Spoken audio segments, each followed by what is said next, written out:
Hello everyone, welcome back to Changfied YouTube channel, your trusted source for latest update across South Sudan and beyond. In this report, we bring you important news from South Sudan, Africa and around the world. Well, we are going to look at deadly drone attack in Sudan. We will also talk about a visit by South Sudanese lawmakers to Libya and the latest development in the court case involving first Vice President Dr. Riek Machar and several co-accused individuals. Before we proceed with this latest update, I would like you to help the channel by subscribing, turn on the notification bell so whenever we upload a new video, you can be notified. Let's begin with Sudan. Sudan drone strike leave many dead in El Obeid. A series of drone attacks has killed at least 23 people and injured 19 others in the Sudanese city of El Obeid, according to report from Rai Monitor and local resident. The attack happened over 2 days and are among the deadliest incidents reported in the city since the conflict in Sudan began in April 2023. El Obeid is the capital city of northern Kordofan state. The city has become an important location in the ongoing conflict because it connects western and eastern part of Sudan. Because of its strategic position, the area has experienced repeated violence during the war. The emergency lawyers group, which document human rights violations during the conflict, say the attack started on Wednesday evening and continued into Thursday morning. According to the group, several areas of the city were hit. The attack affected residential neighborhood where families were living, a funeral gathering where people had come together to mourn, and even a truck transporting food supplies into the city. The right group blamed the attack on the Rapid Support Force. At the time of this report, there had been no immediate response from the Rapid Support Force regarding the accusation. Residents described painful scene of destruction. One resident from the Al-Matar area said many homes were badly damaged. Some roof collapsed onto the people inside the building. The resident explained that when looking at some of the destroyed houses, it was difficult to imagine that anyone could have survived. Well, according to the emergency lawyers group, the first wave of attack on Wednesday evening killed 5 civilians and injured 12 others. Later, another attack reportedly struck people attending a funeral gathering at a cemetery. 4 people lost their lives, while 7 others suffered injuries. Additional strike targeted homes in the Al-Muwazzafin and Al-Matar neighborhood located on the eastern side of El Obeid. The right group also reported attack near the headquarters of the 5th Infantry Division located in the city center. In one incident, 13 civilians who had gathered near damaged homes were killed. Another deadly event occurred early Saturday morning. A drone strike reportedly hit a truck carrying food supply at the southern entrance of El Obeid. The driver of the vehicle was killed and the food cargo was destroyed. The attack raised concern about the delivery of humanitarian assistance and the growing difficulties faced by civilians living in conflict areas. El Obeid has remained under pressure for several months. Fighters from the Rapid Support Force have surrounded part of the city, making daily life increasingly difficult for residents. The conflict in Sudan continues to spread into different regions. Resentments have seen increased fighting in Kordofan and Blue Nile region following major development in Darfur. The use of drone and other aerial attack has become more common during the conflict. The United Nations has reported that hundreds of civilians have been killed in drone strikes across Sudan, this year alone. Humanitarian organizations continue to express concern over the impact of the fighting on ordinary people. The wider conflict between the Sudanese Army Force and the Rapid Support Force has already claimed tens of thousands of lives. Millions of people have been forced to leave their homes in search of safety. According to the United Nations, the war in Sudan has created one of the largest displacement crises and hunger emergencies in the world today. Families continue to face shortage of food, medical supplies, clean water, and other essential services. As the violence continues, many Sudanese civilians remain trapped between opposing forces while hoping for peace and stability. We will continue to monitor development and provide updates as more information becomes available. We now turn our attention to South Sudan, where a delegation of lawmakers has traveled abroad to represent the country at an important international parliamentary gathering.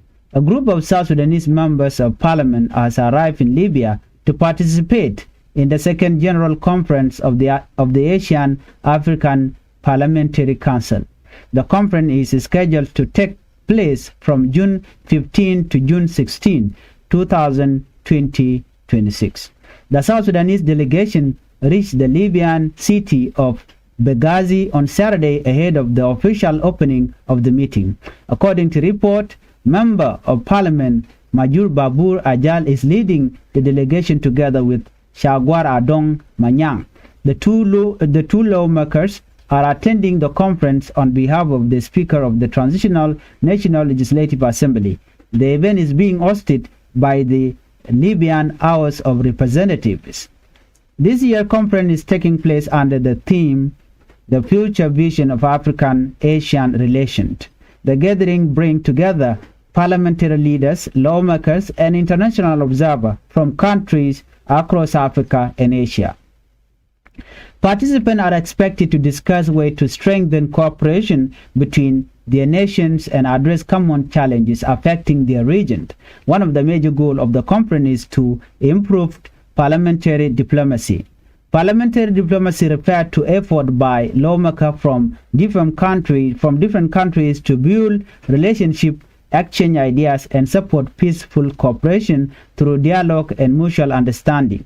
The conference will also focus on promoting a stronger economic partnership between African and Asian countries.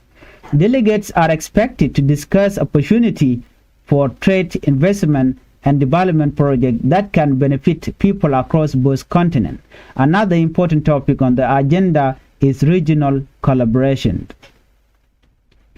Countries represented at the conference are expected to share experience and explore ways to work together in areas such as education, infrastructure, technology, agriculture, and public services. Sustainable development is also expected to receive significant attention during the discussion. Delegates may examine how countries can pursue economic growth while protecting natural resources and ensuring that development benefits future generations. Strengthening democratic institutions is another key issue that will likely be discussed. Strong institutions play an important role in promoting accountability, effective governance, and public trust. In addition to this, participants are expected to exchange views on addressing social and economic challenges that many countries continue to face. These challenges may include unemployment, poverty reduction, access to quality education, healthcare delivery, and the impact of regional instability. For South Sudan, participation in this conference represents an opportunity to engage with parliamentary leaders from different parts of the world.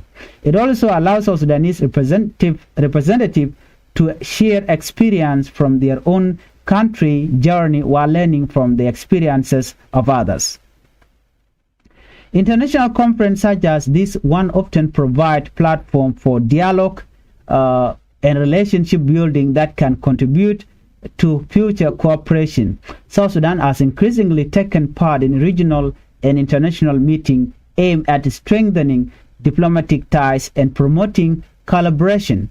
The country involvement in the Asia-African Parliamentary Council reflect ongoing effort to maintain engagement with partners across Africa and Asia. As the conference began, observers will be watching to see what agreement, recommendation, or partnership emerge from the discussion.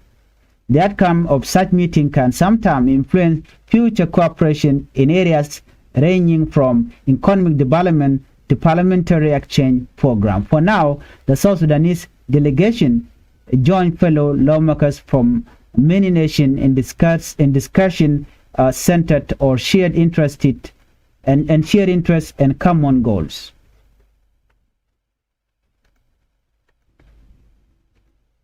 Well, we now bring you the latest update from Juba on one of the most closely followed court case in South Sudan. The special court hearing involvement suspended first by President Dr. Riek Machar and several other accused individuals continue on Friday with new testimony presented before the panel of judges. The case is connected to the violence that took place in Nasser County in Upper Nile State during March 2025. According to prosecutor, government forces came under attack at a military base in Nasser. The prosecution alleged that the attack involved fighters linked to the Sudan People Liberation Army in opposition and members of the Nuer Y Army. The accused individuals have denied all charges brought against them. During the latest court session, the second accused person, Mam Paldor, appeared before the judge to continue presenting his defense. One of the major topics discussed during the hearing was the role of the Nuer Y Army. Mam Paldor told the court that the Nuer Y Army operates independently and is not controlled by any political organization. He said the group is made up of Army Nuer youth who act based on community interests rather than instruction from political leader. According to his testimony, the Y Army does not receive order from the Sudan People Liberation Movement in opposition or from Dr. Riek Machar, the leader of SPLA-IO. During the hearing, presiding Judge James Alela then asked Mam Paldor several questions regarding a statement he had made earlier. The judge wanted clarification about references to army use in the accused person testimony.